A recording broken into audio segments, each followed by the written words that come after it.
All right, we're welcome to Walking Without Rhythm. I'm Jeremy. I'm Noah. We're talking about the end of the first great Dune trilogy, which is what it was marketed as when they made a 3-in-1 hardcover. Hmm. Children of Dune.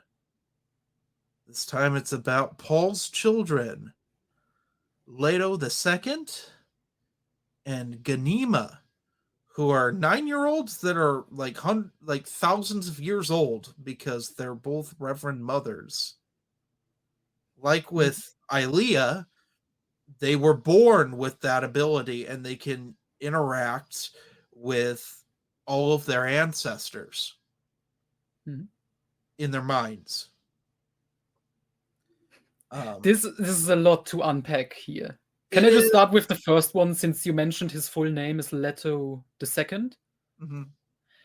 He's technically the third Leto, Yeah, but because what I noticed with this book, they really try to pretend like the first Dune, oh, that didn't, we're gonna ignore that. yeah. Because I'm just gonna bet right now Frank Herbert didn't plan sequels originally, and then when he did, he regretted giving him a son and killing him off right away. Well, they mentioned it in Dune Messiah. Yeah, but they didn't mention it at all in this one. I think I'm pretty sure. No, well, no one. Well, I mean, there really aren't that many people left from Dune. We got Stilgar, So yeah, still there. Ilea, Mhm. Irulan, Lady Jessica, Gurney Duncan, Halleck. Idaho. Well, Gurney Halleck and Duncan, Idaho. The Gola of Duncan, Idaho. I would still say that counts. He does seem to have most of his memories, Mhm. and another character.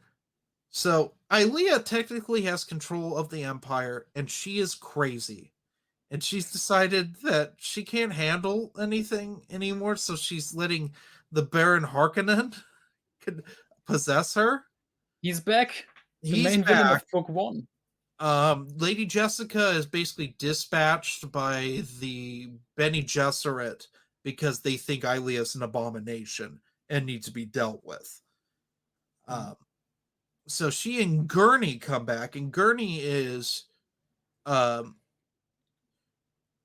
is investigating a weird place called Jakaruttu, which is a Fremen base that they were water stealers, which is the biggest crime a Fremen can do. Meanwhile, Leto and Ganima realize that things are going to go bad unless Mhm. they do something and they complete Paul's vision, which Yeah, is the because gold. the one big thing is the planet itself is getting like terraformed in a way from a desert planet, and now there's water everywhere, green stuff. The planet is changing, Yeah, but that's but affecting the sandworms, which and so Kimes thought would take hundreds of years, Mhm. and it's happening rapidly. And so the worms are gone, the spice is gone. Yeah, and the spice is needed for pretty much everything, like space travel and stuff. Yes. They desperately need it, and big problems, obviously. Meanwhile, House Carino is planning to take over and have the twins assassinated to Mhm. put Irulan's nephew on the throne, which I absolutely love him as a character. Same. He's a fun character. He doesn't want it. His mother does. Yeah, he wants to be a historian, which is Yeah, fun. yeah, And and also something fun. This is similar to the first Dune book. Um, at the beginning of each chapter, it has like these quotes from like Princess Irulan, and we don't yes, know who this character is until the end. This book has something similar with a certain character, like inserts from his text and reports, and we don't know who he is, and the he never preacher. shows up until like the last page Uh, when we learn, oh, that's Faradin's new name. yes, So, yeah, I like it. and we have the preacher. The preacher's basically, well, Ilea has turned Paul into the Messiah. This is what was Paul was realizing was happening in the second book. It has come to pass, and Paul is this god character, but there's a preacher preaching that Paul wasn't that. Mm-hmm. Paul was a man. Muad'Dib was a man. And should we just spoil who that is? You already did in the Dune Messiah review, I think, but it's kind of left ambiguous. I I mean, would. even early on, we get the preacher's POV at one point, Mhm. and it's already heavily implied. Yeah, he is who we think he is. You know. To me, it was so blatantly obvious. Mm. Um, but yeah, it's interesting. I feel bad for Duncan Idaho in this. Yeah. He's basically cheated on over and Yeah. over again with like random people, because which that's a creepy thing that they don't really. Dune Children of Dune's fairly short. It's not like Dune where Dune stays on things forever. Children of Dune is a very fast-paced read. Yeah. With lots of different plot lines and stuff. Yes, it's almost like Dune, but it's not like Dune Messiah, where Dune Messiah really only has like 2 plot lines. Yeah, and it's a short book. Yeah, it's like a happy medium between these two. Um, Mhm. but it's so weird. It Yeah, gets so. the dark aspect you're gonna talk. Should we spoil it? I mean, we already did with Baron Harkonnen. You know, inside her taking over Alia, Oh yeah, well, and there's the a whole point scene. is There's a why whole she's scene. having. Should I just say why she's having the affairs? Yes, Because that's what Harkonnen wants. Like in exchange yes, for his help, he wants her to have sex with as many men as possible because he also wants these feelings. You know. yes, because he wants to be alive again. Mm-hmm. Um, and we actually see this with the twins, where one channels Paul and the other one channels Cheney, and Cheney's like, I want to live, and Paul's like, no, we're done, we have to go back. Mm-hmm. Which that's a weird scene. Yeah, and we also get, similar to the second book, a bit more incest talk. Yes, yes, it's it's so weird. So there's a really fine line in this book between like these these people are physically 9-year-olds, Mm-hmm. but they're adults. Because House Carino's the prince is betrothed to Ganima. He's 18, she's physically 9, but she's mentally hundreds of thousands of years old. Um, but then again, Leto becomes the next step in humanity, and that's just really, really That's, bizarre. yeah. He also seduces a grown woman. I mean, I don't think she's grown. I think he says she's like 8 years older than he is, so a teenager. Yeah, he seduces a teenager. Yeah, and then he becomes something else. Which that chapter, Yes. am I allowed to swear? No. Okay, that chapter effed me up because reading that is the most bizarre thing ever. Yeah. He sort of molds with these creatures, and he becomes what he needs to be to put humanity on the golden path. We'll put it that way. Mhm. But it gives him all sorts of abilities. Yeah, and that's when it becomes kind of schlocky and cartoony. When he does some almost like supernatural strength wise and jumping. Yes. Thankfully they don't do it's mentioned afterward most of the time. So we don't get if Kevin J. Anderson wrote this, there'd be a whole action set piece. I'm not crapping on Kevin J. Anderson right now. But he has a style with his stuff, and it wouldn't have fit in Children of Dune. And I bring this up Mhm. because he writes these Dune most of the Dune books he's written at this point. They've written twice, almost 3 times as many as Frank Herbert ever wrote. Mhm. But this book is a very satisfying read, in my opinion. It's a very, it's kind of sad. Yeah. Leto's plan at the end is a bit shocking and kind of terrifying. And Hmm. I would argue it wasn't Paul's vision. Hmm. So Leto's whole thing is he doesn't want to be his father. His father's ultimately a failure. Father was afraid of the jihad happened. He tried to run away from his destiny, and that's why Dune Messiah happened. Um, but yeah, it's a good book. It's a really solid book. I it made me like Dune Messiah more reading Children of Dune. Yeah. I mean, we talked about this before the stream. It feels like the relationship, it feels like Children of Dune feels more like a direct standalone sequel to Mhm. the original Dune. And Dune Messiah is like the Song of Susanna of this series. Yes. Yes. Well, this Yeah, which so Dune Messiah came out in 69. Children of Dune came out in 76 and is the only mm, Dune book of the 70s. Took a I long didn't realize it was that long of a stretch between. Holy and smokes. then God Emperor of Dune didn't come out till 81. Mm, So there's big stretches. And then when we get to the last two Herbert books, they came out a year apart. okay. Um, But I wow, think that's insane. mhm. Because I've heard Dune Messiah was like made up of like stuff that was gonna be in Children of Dune. Like he essentially split like his plans up and made it two separate books. So I assumed they came out somewhat closer to each other.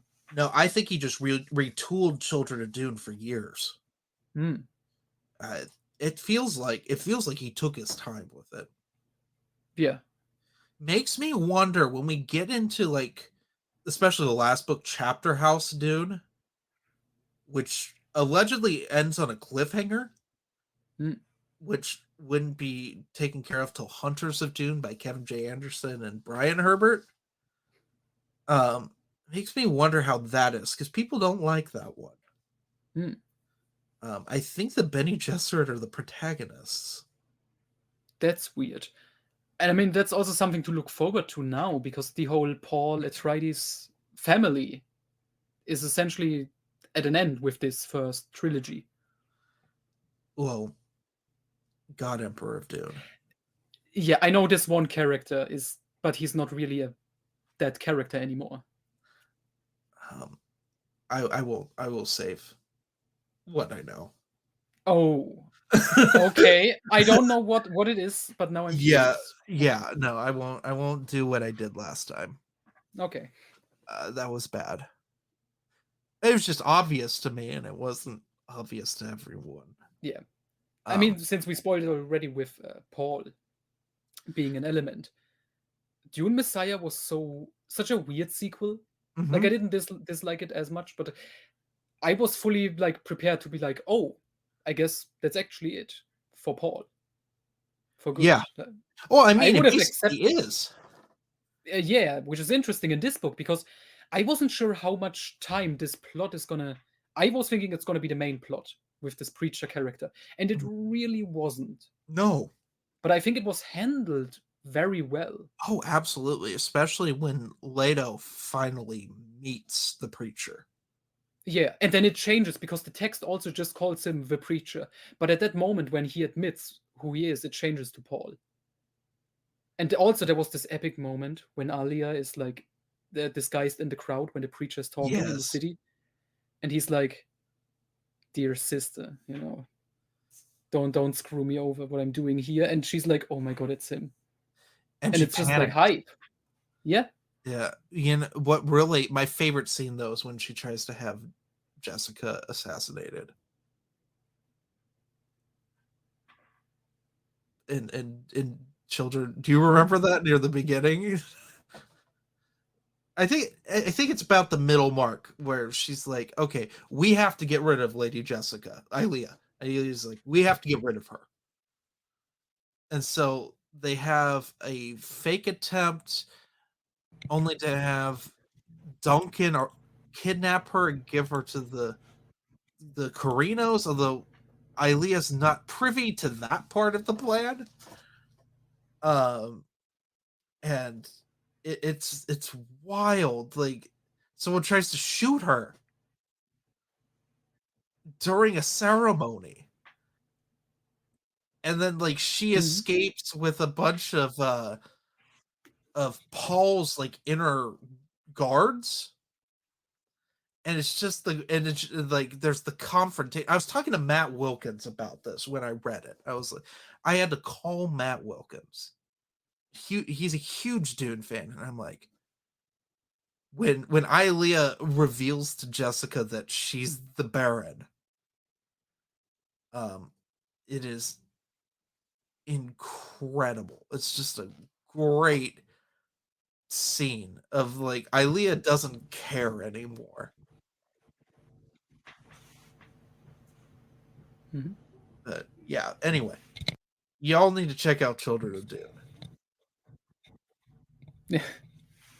It's a good read. I would say it's definitely better than Dune Messiah. Yes. But like we said, I think it made both of us just appreciate Messiah a bit more as like the setup for this. Yes, yeah, absolutely. And I get why they couldn't all be in one book. I know the Children of Dune miniseries is the first. It's 3 parts. The first part is Dune Messiah, and the other 2 parts are Mm, Children of Dune. okay. Which I've I think seen you that James mentioned. McAvoy plays Leto the Second.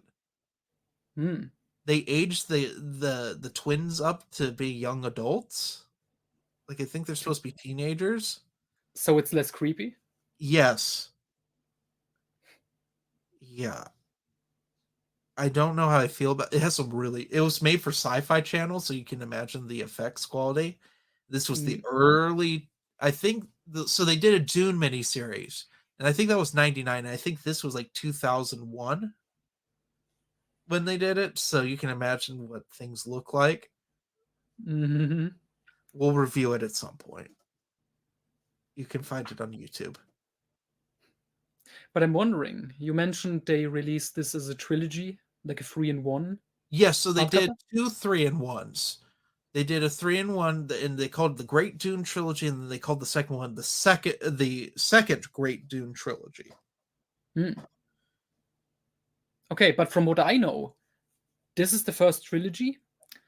God Emperor is a standalone, Hmm. and then the next two were supposed to be books 1 and 2 of a new trilogy. And then there was a book 7 that was just called Dune 7. That was all Herbert had put, and that became Hunters of Dune and Sandworms of Dune. Mm. Um, which those are bonkers. Oh boy, I've heard about Matt Wilkins also told me about it, where it's like, oh, they brought back a character from their prequel series. Yes, So acted that's like they were there the whole time. so that has me worried already. I know who it is. There are people that are actually referenced in Frank Herbert's books. Oh, Um, so I won't spoil that. I don't like what they did with them though, hmm. and we will discuss that when we talk about the second prequel trilogy, because I think as I recall, they're from the Bolterian Jihad and Machine Crusades books. Hmm. With Okay. that whole the machines are still a thing. That trilogy. Yeah. Okay. Anyway, do you recommend Children of Dune? Oh, absolutely, I would. I would too. Thing is, I was talking about again with Matt Wilkins, and he's like, people read Dune and they disregard the sequels, and I think it's a disservice. People Hmm. should at least read up to Children of Dune. Yeah, I would agree. When we get into God Emperor, then we will see. I've heard God Emperor is really good though. Hmm. I'm fascinated by it. Yeah, I mean, you showed me the cover for it, and Yes. it looks intriguing. Yeah, that's all I'm gonna say. Yeah. Anyway, anything else you want to add? No, that's pretty much it. I'm just interested now how the story is gonna continue, because I know we're gonna have a big time jump Yes. and a bunch of new characters, I'm assuming. Yes. I'm excited. Mhm. But anyway, have a good one, everyone, and remember, walk without rhythm so you don't attract the worm.